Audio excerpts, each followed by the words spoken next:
नमस्कार दोस्तों, जय हिंद। दोस्तों, इजराइल, अमेरिका और ईरान की जंग के अंदर अमेरिका और ईरान दोनों बहुत बुरी तरीके से फंस गए हैं। जी हाँ, अब दोनों साइड पूरी दुनिया से मदद मांग रहे हैं कि हमें प्लीज बचाओ।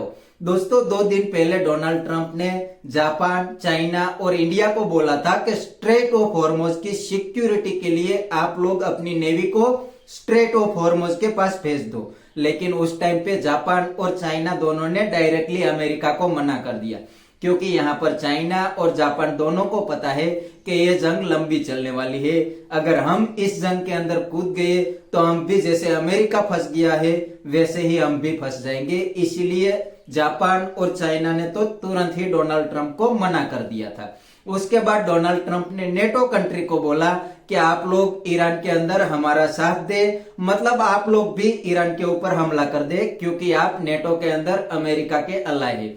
लेकिन दोस्तों, यहाँ पर काफी सारी नेटो कंट्री ने भी डोनाल्ड ट्रंप को साफ मना कर दिया है कि हम ईरान की जंग के अंदर नहीं कूदने वाले, क्योंकि उन लोगों ने तो इराक, अफगानिस्तान के अंदर देख लिया है कि अगर हम अमेरिका के साथ जाते हैं तो 20 साल लड़ने के बाद भी हम कुछ भी नहीं कर पाते, हम खाली हाथ ही वापस आते हैं, उल्टे हमारे काफी सारे जवान को मरवा देते हैं। और दोस्तों, उसके बाद तो डोनाल्ड ट्रंप भी लाल हो गए हैं और अब नेटो कंट्री को धमकी दे रहे हैं कि इनको साले को जरूरत होती है तब ये तुरंत ही अमेरिका से हेल्प मांग लेते हैं और अमेरिका हेल्प कर देता है। लेकिन जब अमेरिका को इनकी जरूरत होती है तब ये साले अमेरिका को धोखा देते हैं, वरना पूरा नेटो अमेरिकन पैसों के ऊपर चलता है और अमेरिकन वेपन के ऊपर चलता है। तो अब डोनाल्ड ट्रंप नेटो कंट्री की ओर भी लाल हो गए हैं और नेटो कंट्री को लगातार धमकी दे रहे हैं। और दोस्तों, दूसरी साइड ईरान भी बहुत बुरी तरीके से फंस गया है।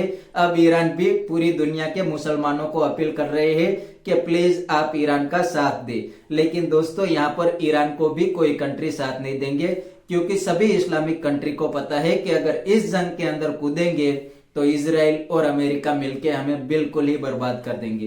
क्योंकि यहाँ पर इजराइल तो ईरान के अंदर रिजिम चेंज करना ही चाहते हैं, ईरान की रिजिम को ईरान से भगाना ही चाहते हैं। इसीलिए तो इजराइल ने ईरान के ऊपर हमला किया है। इजराइल का पहला गोल ही ईरान के अंदर रिजिम चेंज करना था। तो यहाँ पर सभी इस्लामिक कंट्री भी जानते हैं कि हम ईरान का साथ देंगे तो हम उड़ता तीर हाथ में लेंगे, बाद में हमारी कंट्री के अंदर भी बहुत डिस्ट्रक्शन होगा। इसीलिए यहाँ पर ईरान को भी कोई साथ नहीं देंगे। दोस्तों, पाकिस्तानी मीडिया वाले तो कहते हैं कि हम ईरान के साथ खड़े हैं इजराइल के सामने, लेकिन पाकिस्तान वाले तो सिर्फ सोशल मीडिया के ऊपर ईरान का साथ दे सकते हैं। रियलिटी में तो पाकिस्तान भी ईरान का साथ नहीं देंगे, क्योंकि दूसरी साइड पाकिस्तान को अफगान तालिबान वाले दौड़ा दौड़ा के मार रहे हैं। तो अफगान तालिबान के सामने पाकिस्तान फंस गया है, तो ईरान को तो क्या ही साथ देंगे। और दोस्तों, अब तो ये ईरान, इजराइल और अमेरिका की जंग इस हद तक पहुंच गई है कि यहाँ से अब अमेरिका और इजराइल एग्जिट नहीं कर सकते। वो लोग ईरान के अंदर डिस्ट्रक्शन ही करेंगे, क्योंकि यहाँ से अगर एग्जिट किया तो उनको पता है कि ईरान बहुत ही डेंजरियस हो जाएंगे। जितना ईरान पहले डेंजर था उनसे कहीं ज्यादा ईरान डेंजर हो जाएंगे।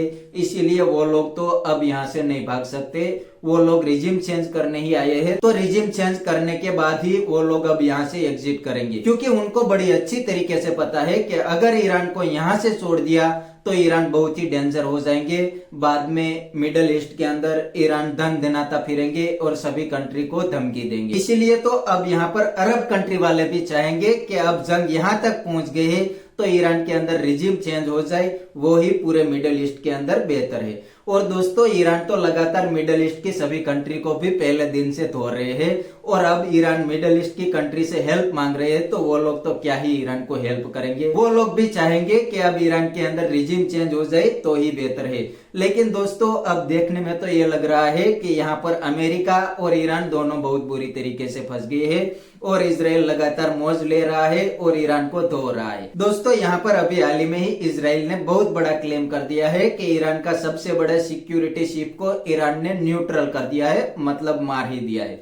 और अब तो ईरानी मीडिया ने भी इसके बारे में कंफर्मेशन दे दी है। तो यहाँ पर इजराइल तो लगातार ईरान की लीडरशिप को टारगेट कर रहे हैं और काफी सारी बहुत बड़ी लीडरशिप को इजराइल और अमेरिका ने मिलकर निपटा भी दिया है। और दोस्तों, अब यहाँ से इजराइल और अमेरिका एग्जिट तो नहीं कर सकते, तो लगता है कि आने वाले दिनों के अंदर ईरान का हाल भी जैसे इराक और अफगानिस्तान का हाल हो गया है वैसे ही होने वाला है। ईरान कितने दिन तक अमेरिका और इजराइल के सामने टिक पाएंगे, क्योंकि इजराइल और अमेरिका दोनों तो लंबी जंग को अफोर्ड कर सकते हैं, लेकिन क्या ईरान कर सकता है? ईरान के पास तेल है, लेकिन उस तेल के ऊपर अमेरिका ने पहले से ही बहुत ज्यादा सैंक्शन लगा दिया है, तो ईरान के पास इतना पैसा भी नहीं है कि वो लोग लंबी जंग को अफोर्ड कर पाए। और ईरान के पास ऑफेंसिव के लिए सिर्फ अपनी बनाई हुई मिसाइल्स और अपने बनाए हुए ड्रोन है, तो आने वाले दिनों के अंदर ये कब तक चलेंगे?